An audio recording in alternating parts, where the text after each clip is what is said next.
Here we are on a sign here at the Newark Earthworks, and I just wanted to read a couple things here. These walls of earth were once the center of an ancient civilization. The Octagon Earthworks, like a modern cathedral or county fairgrounds, were a focal point for social and religious activities of the Hopewell people around 2,000 years ago. Octagon Earthworks are the major part of the Newark Earthworks, the largest set of geometric earthen enclosures ever built. You can see how they zeroed in on where we're headed right now. Okay, well, I am below the platform that I'm going to climb up, but I want you to see the earthworks from the bottom. Again, on the golf course. These are my own Bigfoot footage. Wow. And you see the golf cart right out in the background. Very nice. Yeah. So, is it true that the golfers can walk on the embankments, but the public can't?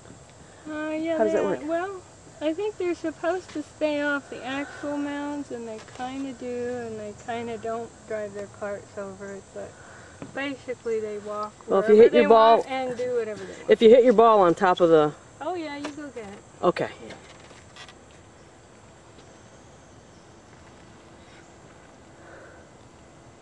And you can see all the fairways and the flags and the, that work in between the paths and the benches and the trees they've planted, and they've totally turned it into a country club. Yeah. It's a historic golf course. It was built by Bendelow, who was a big name in golf courses back in when, I don't know when that was, the 30s or something. So it is a historic site for that reason, but I don't care about it. I don't care about the golf course. So essentially, if they would move, you can't replace the historic golf course. But.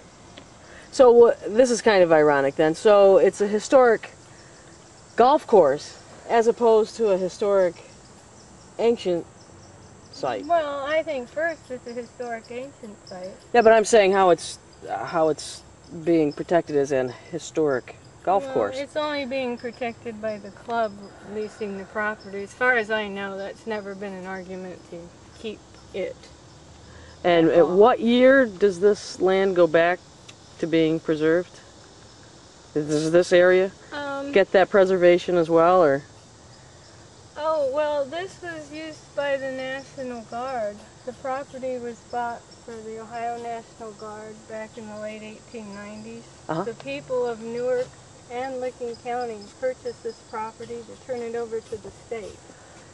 And all that legislation went through, and the National Guard did use this property for their national, their statewide encampment grounds for a number of years.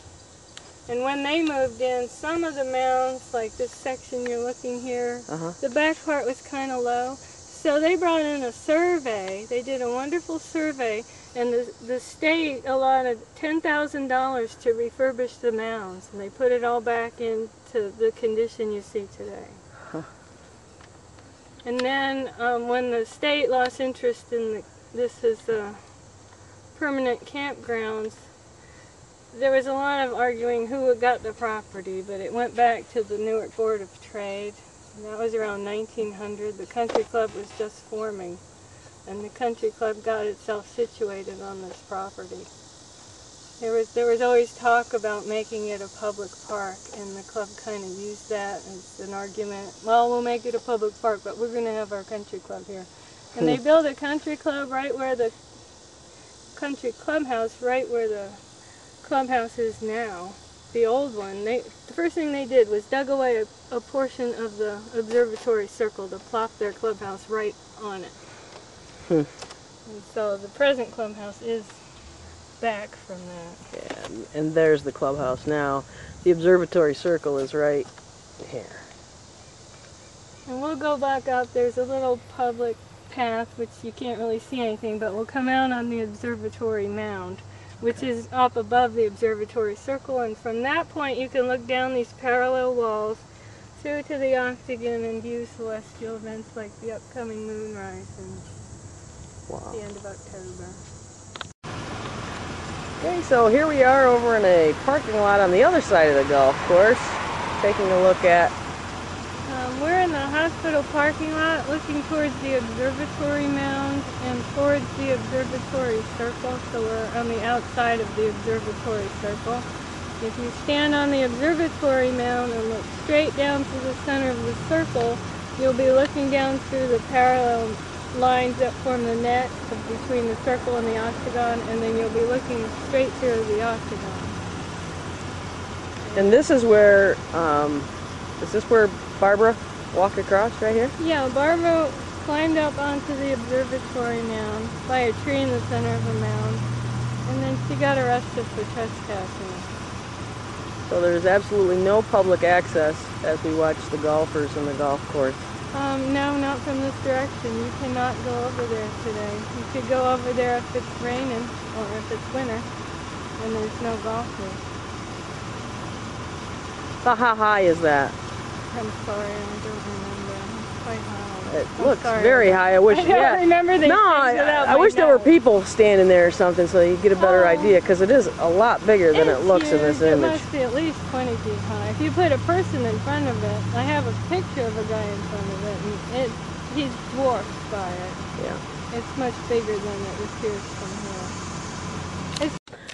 Okay, so here we are at the Mound Builders Country Club still, and Pat, I wonder if you could tell me what this building is right here that we're looking at. Okay, that's the new quote-unquote new maintenance shed that the golf club wanted to build in 1994 when the Historical Society okayed it. It's built within the sacred enclosure. And you can clearly see the earthworks. And it holds all the golf course maintenance equipment. There's a big mulch shed there. It's where they put their trash. The dumpsters come into the sacred enclosure, pick up the trash.